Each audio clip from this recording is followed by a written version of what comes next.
नमस्कार मंडळी, स्वागत आहे तुमचं एका नवीन व्लॉगमध्ये। आज आम्ही आलेलो आहोत शंकर महाराज मठात। खूप छान वाटतं आहे आणि आज आहे मंडळी जुईचा वाढदिवस। तर इथे बघू शकता तुम्ही, खूप लाईन आहे। आता संध्याकाळचे 6 वाजलेले आहेत। आमचं दर्शन नुकतंच झालं आहे। तिथे कॅमेरा अलाउड नव्हता आणि आता दर्शन करून आम्ही प्रसादाच्या लाईनीत जाणार आहोत। चला तर मग दाखवते मी तुम्हाला प्रसादाला किती लाईन आहे। प्रसाद असतो मंडळी मसाले भाताचा।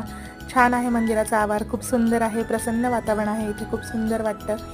इथे आलं म्हणजे नेहमी इथे सगळ्यांसाठी प्रसाद असतो। प्रसादाला थोडीशी गर्दी होती, मी जेव्हा प्रसाद घेतला त्यावेळेला गर्दी होती, आता गर्दी ओसरली आहे। संध्याकाळची आरती झालेली आहे मंडळी नुकतीच, तुम्ही बघू शकता। आज रविवार होता आणि खूप छान वातावरण होतं। शंकर महाराज मठात आल्यानंतर मस्त वाटतं। आम्ही इथे आलो म्हणजे, या भागात आलो म्हणजे येतोच। आज जुईचे आजोबा आले होते जुईला भेटायला, वाढदिवस असल्यामुळे प्रसाद वगैरे आता बाबांनी नंतर घेतला, ते वेगळ्या लाईनीत उभे होते। आणि हा आहे मंदिरातला आवार।